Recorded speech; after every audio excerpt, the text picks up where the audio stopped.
Ukraine shocked Russia with one of the largest overnight drone assaults recently. The Ukrainian drone strike triggered widespread airport shutdowns, mass flight disruptions, and renewed fears of escalation. According to the Russian Defense Ministry, air defense units intercepted and destroyed a staggering 287 Ukrainian drones between 11 p.m. and 7 a.m., an attack window that spanned 8 hours and hit more than a dozen regions. The heaviest strikes were recorded in Bryansk, where Russian forces reportedly downed 118 drones. Moscow and Kaluga each saw 40 drones intercepted, with 32 heading directly toward the Russian capital. The barrage forced Russia into its most extensive air defense mobilization in months. But the impact did not end with interceptions. In Tula, Novgorod, Yaroslav, Lipetsk, Smolensk, Kursk, Oryol, Voronezh, and Ryazan, dozens more drones were shot down, illustrating the scale and reach of the attack. Despite these interceptions, Ukrainian drones struck the Dorogobuzh Thermal Power Station in the Smolensk region, damaging energy infrastructure deep inside Russian territory. The assault triggered immediate nationwide consequences. All 4 major Moscow airports, Sheremetyevo, Domodedovo, Vnukovo, and Zhukovsky, were forced to suspend arrivals and departures. At least 150 flights were canceled or delayed as airlines including Aeroflot, Pobeda, and Rossiya scrambled to adjust operations. Videos from the capital showed diverted aircraft circling or rerouting hundreds of kilometers to alternative airfields. Russian officials insist their response remains measured.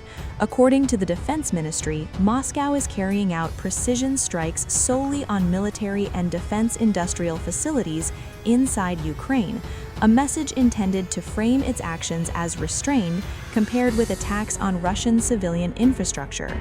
This latest wave comes just 24 hours after a separate drone assault injured more than a dozen civilians in Russia's Chuvashia region, where residential buildings were hit and 14 people were wounded, according to regional authorities.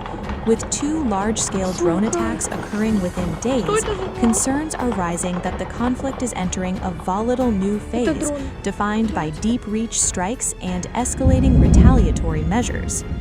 Meanwhile, U.S. President Donald Trump has sent out a blunt message to his Ukrainian counterpart, telling Zelensky to be realistic and make a deal. European leaders today, I think, sir, about Ukraine. I did. Could you tell us about that? And is there a new revised peace plan that Ukraine has presented? The leaders of France, we spoke to, and Germany, and UK, all very good leaders, very good friends of mine, and we discussed Ukraine in pretty strong words, and we'll see what happens. I mean, we're waiting to hear answers before we progress. You know, we're not spending any money in Ukraine. We're selling basically missiles and everything else to NATO, and NATO's paying us, and then they distribute it to who they want. I guess they're mostly distributing to Ukraine, but we're not spending money. But you know, we're spending a lot of time and a lot of effort, because last month 27,000 soldiers were killed. Both, think of it, 27,000. That's, if you take a football game and take half the stadium, that's 27,000. So 27,000 soldiers were killed. Russian and Ukrainian soldiers were killed. And I want to see that stop. We'll find out. Look, there are a lot of things happening right now. A lot of people say it's closer than it's ever been. It's a war that would have never started. If I were president, would have never started. It's a war that should never have started. But we'll have it figured out, I think, within a pretty short time. You say very strong terms, sir. Could you explain that? Well, I think we had some little disputes about people, and we're going to see how it turns out. And we said before we go to a meeting, we want to know some things. You know, they would like us to go to a meeting over the weekend in Europe, and we'll make a determination depending on what they come back with. We don't want to be wasting time. Sometimes you have to let people fight it out, and sometimes you don't. But the problem with letting people fight it out is you're losing thousands of people a week. It's ridiculous. The whole thing is ridiculous. Mr. President, two questions. One, the oil tanker. Who owns that oil tanker? You'll get that information later. Okay, and have you spoken to Maduro since your last conversation? No, Or has I it only been one conversation? No.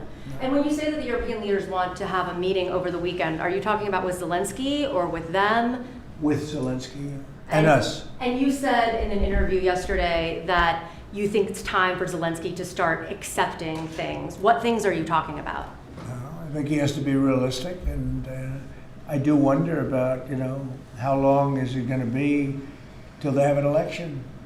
It's a democracy. It's a long time. They haven't had an election in a long time. It's losing a lot of people, and it's possible that the people, if you look at the polls, I will say 82%, there was a poll that came out, 82% of the people are demanding a settlement be made, Ukrainian people.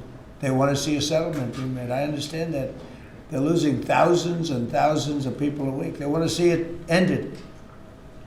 And I do say, at what point, when do they have an election in Ukraine? That's not casting dispersions on anybody, but they do have a massive corruption situation going on there. And they do say, when are they, people are asking this question, when do they have an election? Are they going to have an election? Or are they going to just keep it going like this? So I think it's time to get that war settled. And I think it's a war that can be settled. But it takes two to tango. In response, an angry Volodymyr Zelensky hit back, brushing aside American President Trump's pressure with a fierce and defiant statement. Today was a very busy day, and the coming days will also be serious. We spoke with the American team about economic matters and reconstruction. I want to thank Secretary Besson, Jared Kushner, and Larry Fink from BlackRock for their complete constructiveness. An important shared principle. For reconstruction to be of high quality and for economic growth after this war to be tangible, real security must be at the foundation. When there is security, everything else follows. The 20 points to end the war is a fundamental document. We are working actively. The absolutely key steps must be truly workable and practical steps.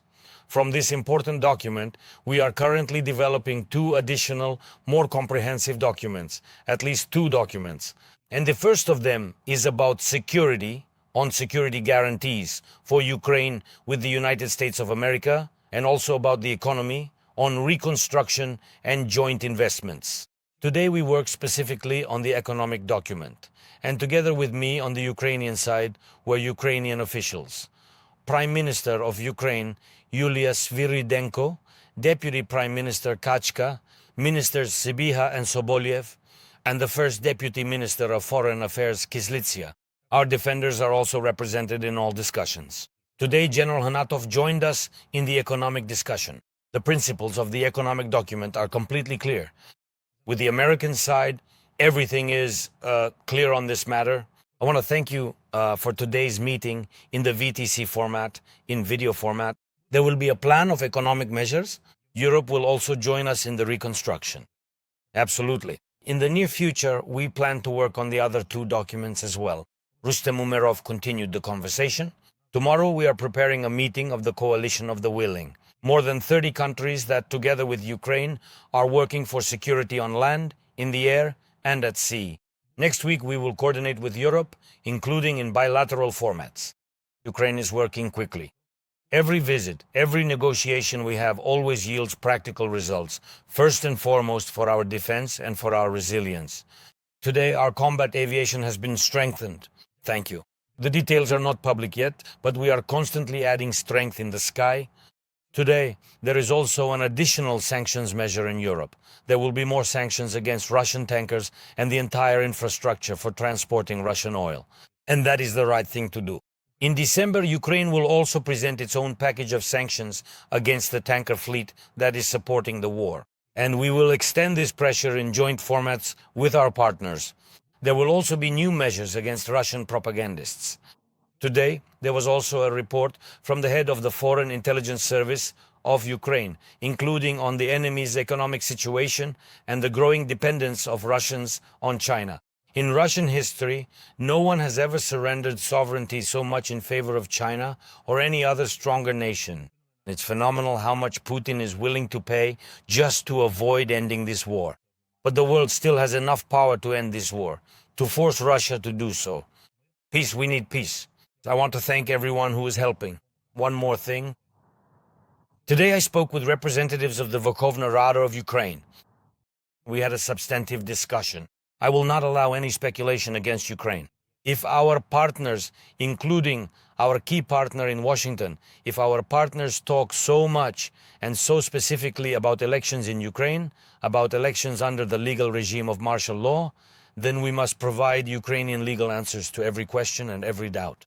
This is not easy, but we definitely do not need any pressure regarding this.